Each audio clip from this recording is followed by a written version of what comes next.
Hello everybody, James from mrkts.com.au here, and today we are blessed to be joined by a Mr. Matt Grbcic from the MG Group. Hello Matt, how are you? Good mate, how are you? Matt's been I'm well, thank you. Matt's been in the industry for over 12 years, learning from all of the walks of management life, project management, development management, and superintendent roles. So today we're going to learn a little bit more about the intricacies of those roles and any of the tips he's learned over the 12 years. Does that sound? Sounds pretty good, mate. Okay. I'm sure we can see try. how we go. So at the start of every interview, we like to try and get an idea of where you're from and what your background is. So your CV in under 1 minute, if possible. Okay.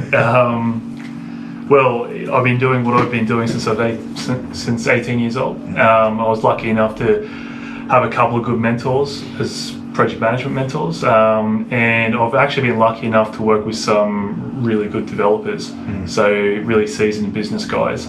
So I've been able to learn under their wings. MG Group is my own company. We specialise in project management, superintendent and development management services, also quantity surveying, and we have been going for 5 years now. Then what is a project manager and what is it that they do?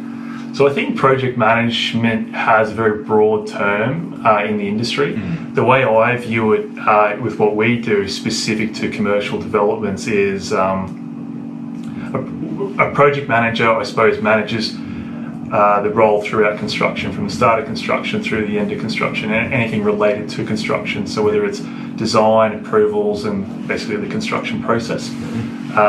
So I guess that's a very sort of broad analogy of what we do. I found in property that the names aren't as misleading as you think they are. So project management, if you break it down into project and management, that's what you're doing. There's a single project that's selected, and then you are managing that process, and on the client's behalf normally, getting them all the way to the end. That's what we do, yeah. So if you look at a single project, the project needs an approval, it needs design, it needs contracts, and there's the whole management of the construction period. So it's I guess the way I view it is a project manager manages that construction process. Yeah. Which is, and it's important to be specific. Correct. Then the other one you mentioned was development manager. Yeah. So there are differences there. Yeah, there are, and I guess there's different definitions to it, but the way I view it and the way we offer our services is a development manager will go outside of the box to a project manager a little bit and look at sales and marketing, finance, and other aspects of the cycle outside of the construction process. So more encompassing of the entire development, probably. Yeah, that's a pretty good way to explain it. And then a superintendent, as you mentioned before. Yeah. What do they do? A superintendent, so in the construction contract between a developer and a builder, there needs to be a third party. That third party is what you call a superintendent and is referenced in the contract. So we sit in the middle generally between the developer and the builder and act as a third party. So for payment claims, disputes, variations, EOTs, anything to do with the contract that needs to be administered, that's the superintendent's role. Okay, so you're the mediator, sitting between two parties? At times, yeah. At times, okay, because it's not always butting heads, it's people are agreeing to things? Absolutely, and I mean the way we manage projects, I suppose, we do things a bit differently to avoid the risk of butting heads. Of the head butting. Yeah. Okay, excellent. They're the three main roles. You did also mention quantity surveying. Yes. So let's get a little bit of a rundown on that one as well. Okay, so a quantity surveyor is someone who measures and prices buildings. Okay. So they have their foot on the pulse with how to measure every element of the building and then apply cost rates to each element. Okay. And therefore you get a cost plan, a bill of quantities, or cost estimate. Yeah. But what scale do you require a quantity surveyor? What size of building? I mean, that's a pretty good question. I have a different perspective to other people in the industry about this, but I think if a quantity surveyor can add value to your process, and then my answer is you should use one. And what that means is, if you're unsure about something or you want someone to run their eyes over a costing, then then I think you should use one. So I think you can use it from any size project, provided it's going to add value and help you accomplish what you want to accomplish. So like with any of the roles, or when people need someone that is in your position that can cover these roles, I suppose the main question they should always ask themselves is there value in me getting this help? Is there something I don't know? Correct. And that's, is there a hole that needs to be filled? And like I say, you don't know what you don't know. So if you're unsure, or if it's your first project, it's not going to hurt to have a conversation with someone who's a bit more of an expert in the field. And then when selecting an individual, what would you recommend people do before going, right, well, this is my man? Or lady? Yeah, that's a good question. So for us, when clients are sort of vetting us, they'll check my credibility. They'll also call my other clients. They'll obviously check my price and my scope and make sure you're in the ballpark. I'm in the ballpark. I mean, that's obviously very important. But I mean, you got to feel comfortable with who you're about to do business with, and you got to be able to know, like, and trust the person you're about to do business with. So, that's how I look at things. I know that's how some of the developers we work with looked at it when they were hiring me for the first time. So that's my advice. I know you've done a lot of work all over the place, because it's not just in Australia. There was work overseas as well. We've done a bit of work in Southeast Asia. Wow, exciting. And they do things very differently. It's a good experience. It's incredible experience. Let's try and run through that process from start to finish, or to the best of your knowledge. All right. The construction process. If they were building their home, what is the process, and what do they need to be thinking about? Okay, so just basically get pretty in detail. So obviously you're going to buy your block of land. So there'll be some there'll be obviously your design process. So you'll have your design process is then split up into a number of different disciplines. So your architectural structural engineer, or your services consultants. The list goes on. So you've found the land. You know now, or you've designed what you want to see on that land. Yes. And now what happens? You'll need your approvals as well. So you'll need your DA, BA, any compliance permits. So you'll have to go through that process. Your DA will stipulate what compliance permits you require, and there'll be a whole bunch of authority costs as well. So you'll have obviously whether it's home warranty insurance, portable long service leave. So you'll have to go through and tick those boxes. Then you'll tender your project out to a couple of builders. Which basically means seek quotes. So you send it out and go to tender, and that means you could. We would always recommend 5. Personally, this is for the people at home. When you're trying to decide on who you want to build with, speak to 3 to 5 builders if you can. I think if it's your first job and you're doing it by yourself, I think so. 100%. I think so. I think that's a pretty solid record. So we've now got the designs, the approval process is in place. You've tendered the builder, and you think you know who you want. And it's ready to go. So now what do we do? Draw up a construction contract. And into the construction phase. Sign the construction contract with your builder, and off you go. I mean, that's a very simplistic view of the process, and there's modifications to it, but that's the most simplistic. And then throughout the build, it's managed. Generally, my assumption is, understanding that we do more on the development side, which is a little bit larger than one house at a time. But if somebody's doing their own home, there will be a project manager with the master builder that they've allocated, or the builder that they've chosen will have a project manager that's tied into the job. From the builder's side. From the builder's side, and that's where some of the confusion comes, because a lot of times on the smaller jobs specifically, like you're referring to, is clients will say, but I've already got a project manager, but he's representing the builder. So especially where things are at now in the industry, I think having a project manager that represents you can add a lot of benefit. So known as client side, right? Client side. So then a client side PM or project manager that can fight in your corner should things go the way that you hope they don't. which in most businesses is a very big potential that there'll be something that trips everybody up, and it's about working together to get to a common goal. Yeah, I guess it's just protecting your downside. It's as simple as that. Which you've got to factor in. Well, you do. So you just got to weigh it up. So if it's going to cost you $5,000 or $10,000 to have an extra set of eyes over the job, what's that potentially going to save you if something goes wrong? So, like I said to all our clients, and again, a lot of our clients are developers in small commercial development at a bigger scale, but it's like with anything, it's about protecting your risk. Yeah. And it's about going into something as risk-free as possible. And that, in my view and the way I view things, that's the name of the game. Yeah, very good point. Very good point. Once again, in the position that most of our members are in, you would say, do your numbers, do your figures, and then if you can contemplate the fact that there'll be a fee attached to having a project manager, this would be the benefit that I see. There may be a fee attached to having a client-sized project manager.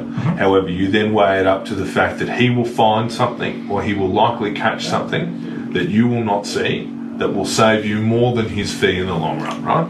And that's the conversation I have exactly with clients as well. They're saying, great, Matt, we've got your fee and you want to be a project manager, but where are you going to add value? So my answer to that question is get a project manager on if it's going to add value. Don't do it just for the sake of it, but if there's something you're not sure about, or if there's a hole in your knowledge, if there's a knowledge gap essentially, it's something worth contemplating, I think. Something for the investors as well, because we'll have people, or we have been speaking to members who have purchased a property, they're already living in their home, so they've got their main residence, as it's called now, it's not principal place, main residence, and they've bought their second property, and it needs, the bathroom needs a touch up and the kitchen needs some work, but then that's about it, and they're ready to go. So on those little reno jobs, they'll probably save themselves time and money in the long run if they have somebody there that understands the process in its entirety. Yeah, possibly, or at least have a coffee with someone. Or for the smaller job. Or join the markets group and ask the question, and maybe Matt will be nice enough to throw some advice your way.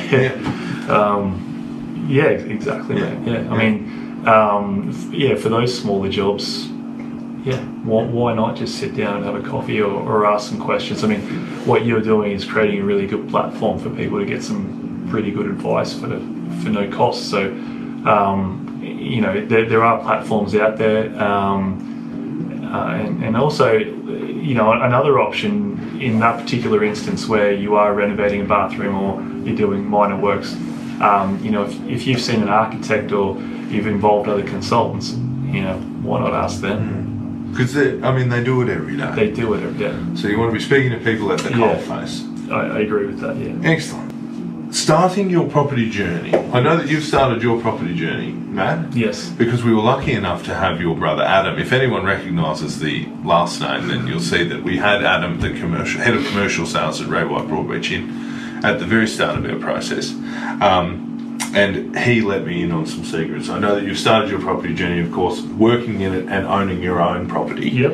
So for those that need some tips or helpful advice for starting their property journey and looking for what it is that will get them off the ground, what would you recommend as good ways to get their foot in the door?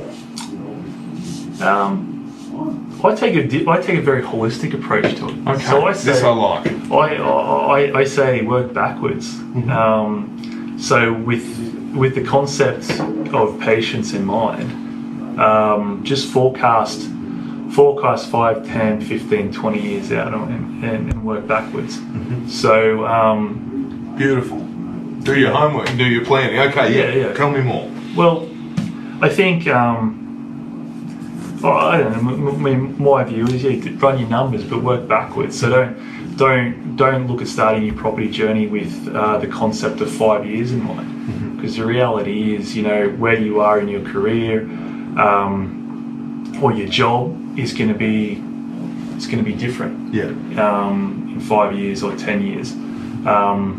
For me personally, I was pretty adamant I wanted to start my business. So the fact that I always had that in the back of my mind, that actually stopped me from, obviously I got into the market, but I didn't go and over leverage or extend myself or go buy up a couple more properties because I was adamant that I mapped everything out and I knew that at a certain point in time I was going to start my own business. So what I do see is a lot of young people go out and just go bang, bang, bang, bang, bang, bang.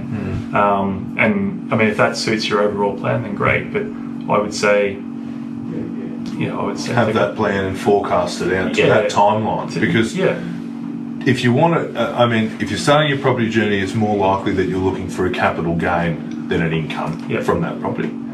So then you would assume that if you're looking 20 years ahead, that's where you're going to get the best capital gain from your property, as opposed to looking 5 years ahead where the market may be in a worse spot than it was when you bought it instead of on the way back up to the saving grace. Yeah, but I think everything's you got to look at your personal situations. So you got to look at your income. How much spare cash have you got? How much cash have you got to put into the property? How much pressure is that going to put on you? I think there's a number of factors. I guess what I'm simply trying to say is don't look at, it's not a one size fits all scenario. You need to look at your personal circumstances, your personal aspirations, and where you see yourself going in 5, 10, 15, 20. And then, it's like any big business deal, with some of the guys I work with, they don't just go into projects for any rhyme or reason. Like, everything is quite meticulously planned out. And I guess I've seen that work really well, and I think the same sort of concept and long-term view can be applied to. I think so. I really believe that property is it's a long-term game. It's a long vision thing. It is. It's a long-term game. So when you're playing a long-term game, what you need is patience. Which is very difficult. It's very difficult. So. And I'm not saying don't go and do it, and I'm not saying. All I'm simply saying is, instead of you buying a property every year, you might decide to buy it every 2 years in your overall strategy. Or if you're really wanting to get into the market now, it may be better for you to save up for an extra 6, 12, or 18 months, and then buy it, depending on what your overall plan is. So. In the scheme of things, 1 or 2 years isn't going to make a difference, in my view, because it's the long-term game, and you've just got to be patient. I agree with you, Matt. It's very, very good advice. We like to try and keep things as succinct as possible, and if we can do sort of like a top 3 tips kind of thing, that's what we try and do. It can be 4, it can be 5, as long as they're useful. So we'll try to do these top 3 tips, starting with, for people building their first home. What would be your top 3 tips with the project manager hat on? And what I've seen. And what you've seen, what you've experienced. What would be your 3 tips to help them along the path? The first tip straight out is contracts.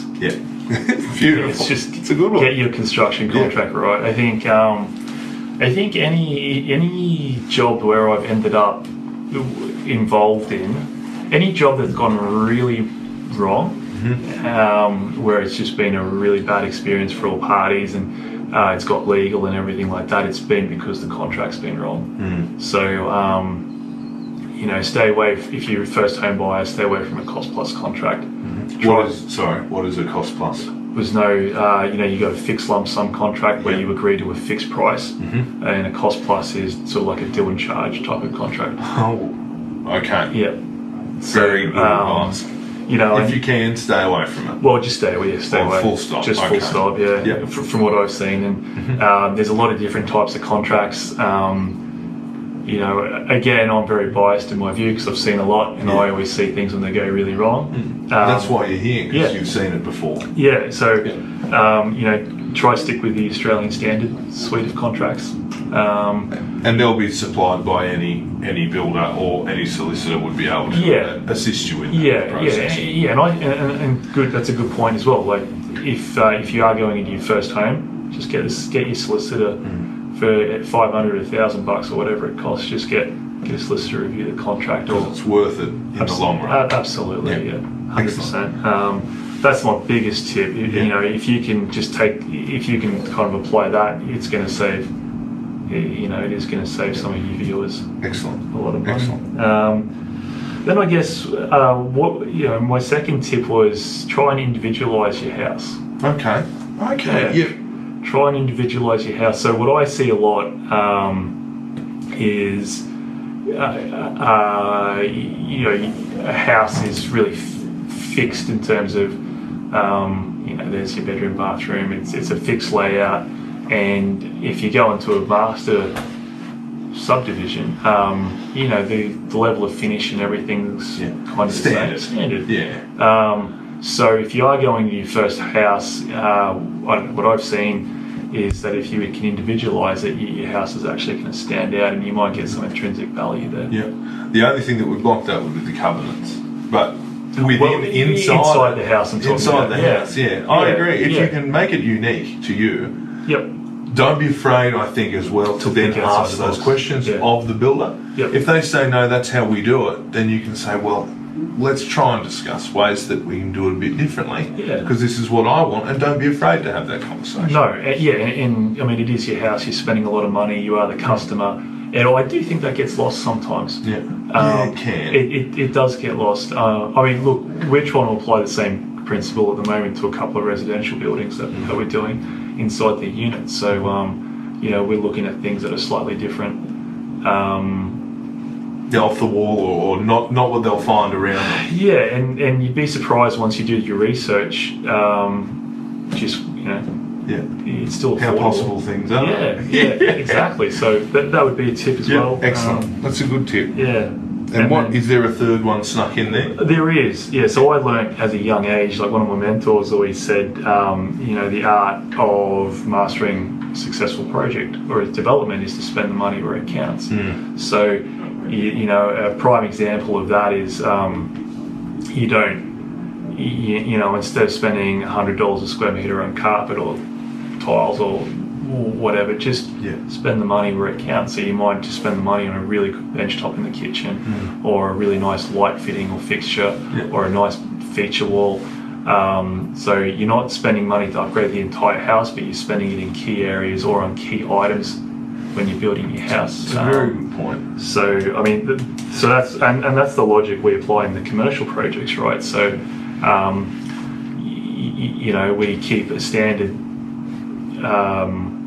you know, a good quality tile or something throughout the project, but we'll go and spend money on a really nice bench top that really stands out, you know, in the kitchens and the bathrooms, and just like really simple stuff like that. I like to think, because I'm in the middle, I'm almost finished the renovation of my own house. And that's the adage that a wise project manager, another person we've had on before, said, James, how long's a piece of string, mate? You've got to focus and just choose the things that count. So I focused on the areas that I spend a lot of time, which is the kitchen, in case you haven't noticed, and the master bedroom, ensuite, and the bathroom, because I do like to be comfortable. I spend time in there grooming and being precious. I would agree wholeheartedly. I think that's fantastic. Another way to look at it is get your project in on budget or just under budget, and then go back and look at then focus and because again, it's kind of tied into the second tip I gave, but you're trying to create a point of difference between your property and someone else. So when you do go and sell it again, you're going to get you've got an advantage over the other properties in the area or units in the building. And if you're trying to rent it, you might get slightly higher rent from it. So very good point. There's just some things I've picked up over the years. Beautiful. Another top three. What are your top three tips? Obviously, everything you say is gold, but what are your top three tips for people identifying their first property? So this is a little bit out of the realm that you normally specialise in, because you find your way in once the property's likely been identified. But what would be some good advice for people when they're trying to identify where their home's going to be? Okay, so this is my QS background and financial background. It's going to be pretty heavily swayed to that, because that's where I think, and that's the way I view the world. And there are many people like you in this world. So just understand your understand your budget. Beautiful. And again, like I said before, work backwards. So don't work forwards, work backwards. Understand your budget and work backwards. So by that I mean, by understanding your budget, you can then work backwards to understand, what your deposit is, what all your costs are going to be, what's the weekly and monthly cost of the property, how much do you earn, do you have enough basically enough money every month to pay that off and still have a good life. That would be one of my tips. And if you see you've gone to your broker, you know that you've got 550 at your top, and you're looking at properties for 620, 650, then you'll only be left burnt out and disappointed because those properties won't fall in your category. Yeah, but also if you're topping out at 550, for example, well, should you go 550? Correct. So a conservative. Yeah, super conservative. Well, I've seen it when things go. Correct. That's the way I think. Be conservative if you can, especially on your first property, because if you're going to make mistakes, which you make mistakes in every walk of life, it's better to make them small early. Yep. Yeah. Correct. And I mean, if we look at what's happening now in the market with interest rates potentially dropping again, the cost of finance is going to be. It should be cheaper. I'm a bit sceptical. The only reason I'm sceptical is because banks borrow money. Correct. From somebody else. That's true. And sometimes I don't think they even care what the RBA says. But the sentiment is right. Because if you're thinking the same way that your competitor's thinking, exactly the way you should be thinking, because then if you know more, then you can find a way around. It's very good advice. The budget and the working backwards. Yeah, and I guess with that, it's like with any financial modelling we do, we run sensitivities, right? So if you're getting your interest rate at 4% now, well, where's that going to be in 3, 5, 10 years' time, right? So I know when I first bought my property, we were paying 7.5%. Right now, interest rates are at 4% or something. Well, I've seen 5.5, but understood. Wherever they are at this time, they're not going to stay here forever. Correct. So if you're going on a shoestring budget and interest rates go up, you're really tight. And if you've bought at 550 when all you could afford was 550, then you'll probably get caught. And again, let's just look at it from a perspective of a long-term view. 5, 10, 15, 20. Beautiful. What would be number 2? I guess this. Not that they're in priority order, by the way, but. No, I guess the second point I'd make is and we've already touched on it, just don't overcommit. Yeah, very good point. Equity's key. So property is long-term gaming. You want to stay in the game long-term, right? So that means making smart strategic moves, and that also means you're not going to build your empire overnight. So equity's key. Cash is king. That's what I learned, especially going through the GFC and seeing firsthand what happened. The guys who had equity, the guys who had cash, prospered during those years. So you remember that it's a long-term game. So you're going to have good times and bad times throughout your property career. So you want to really be in a good equity position. That would be my beautiful. That would be my advice. That's great. Yep. Can we sneak a third in there, Matty? I kind of, like we spoke about earlier. I think looking at ways to do things different and add value. So if you are buying an existing property, just have a look at where you could add. Can you knock a wall down to create a big living area, or enclose an area to create an extra bedroom? Just look at easy ways to add value. Yep, I like it. It's a lot of commercially minded advice in that, because I assume you're leaving it up to the member to know. Well, I want to live near that dog park in this area, near my parents or near my uncles and aunties.